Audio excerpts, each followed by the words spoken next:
Hey everyone, this is Anna. Welcome back to my channel. And in today's video, I want to share with you how you can make really cool cards with many different images with absolutely no stamping and with a very easy technique to watercolor that I know you will like. A few weeks ago, I came across this really nice coloring book with watercolor paper by Prima. So I will be using that for our images.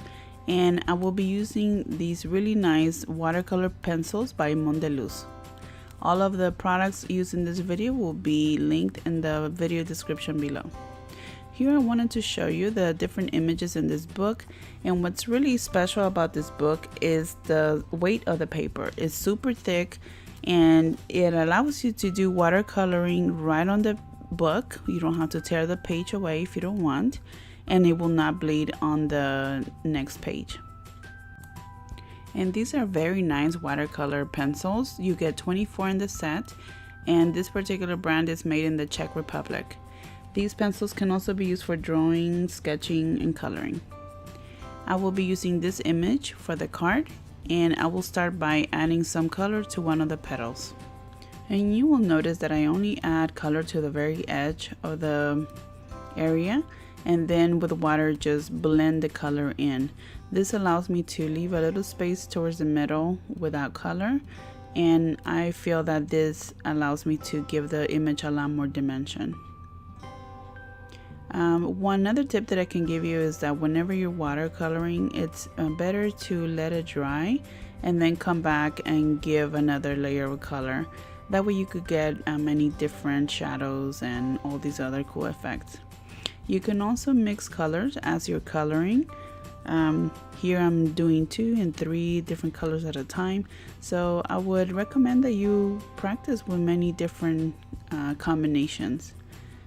And sorry, here the video is about to be very bright. The sun came out, and in the room that I'm in I don't have any blinds, so it was super bright.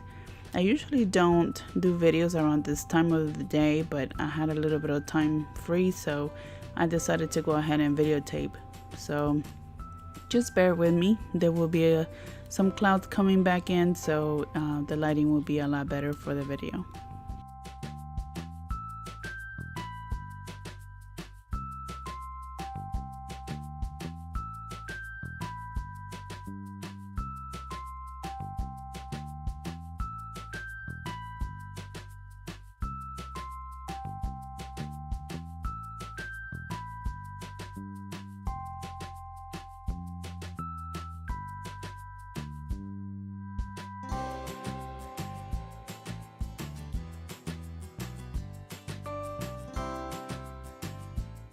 And don't worry if you go outside of the line in a few areas. You will see here I'm kind of going out with the stems and the leaves.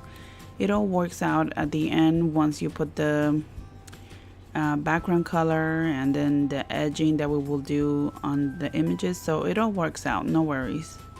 It takes very little time for the image to dry, so I like going back and forth, adding more colors. I started with oranges and reds and pinks on this one, but now I'm adding a little bit of purple. So don't be shy and try different shades and have fun just combining all these colors. Here I'm using light blue for the background. I apply the water with a big brush just because it's a bigger area and it just makes it easier to spread the color around. And I come back and use the smaller brush for the small areas. And something I like to do personally is to add gray line around all the edges in the image, and this is a step that you can skip if you want, but I really like to add a little bit of that shadow all around the image. I think it makes a more dimensional effect against the background. After doing that, I go back and choose the darkest color that I can find in the family of the main colors in the flower, and I just do it around the very edges. And whenever I come back with the water, I make sure that I don't spread it way too much. That way you can keep the definition of those areas. And this is another step that you can skip, but I think it really makes the flower or the image pop. So I always like to take the extra few minutes and outline it this way.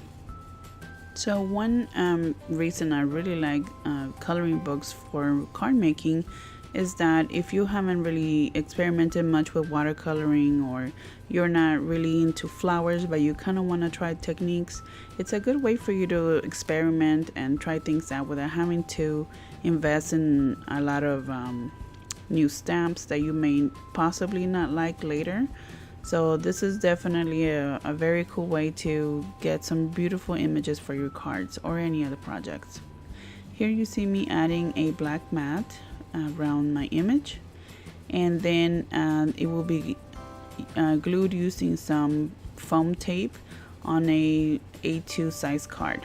And for the sentiment, I'm using a die from the Spellbinder set called Phrase Set 2, and I'm using the one that says thank you. I will be cutting 4 total, 3 in black and 1 in pink. That way it can really pop against the busy background. And I'm using art glitter glue to adhere all these pieces together. And for the very top one, I wanted the black to kind of show on the side as a shadow. So instead of sticking it right on top, I'm kind of sliding it towards the left, so there's a little shadow on the right hand side.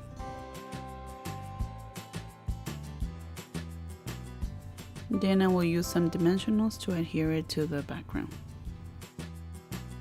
I love glaze, so of course I will be adding it to the sentiment all over the letters, and then on just a few spots of the letters I'm using fine clear glitter, and then I go back to certain areas on the flowers, like some of the lines and some of the petals, just to give it a little bit more dimension.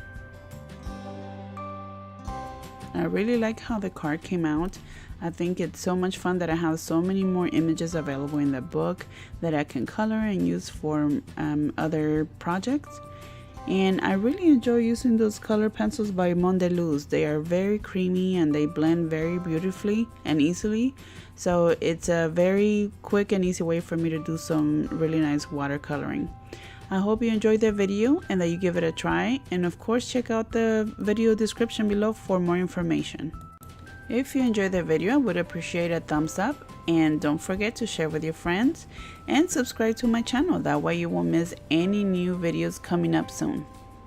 If you have any questions, please feel free to leave a comment below or send me an email. Thank you so very much for watching. Take care of yourselves, and I hope to see you next time.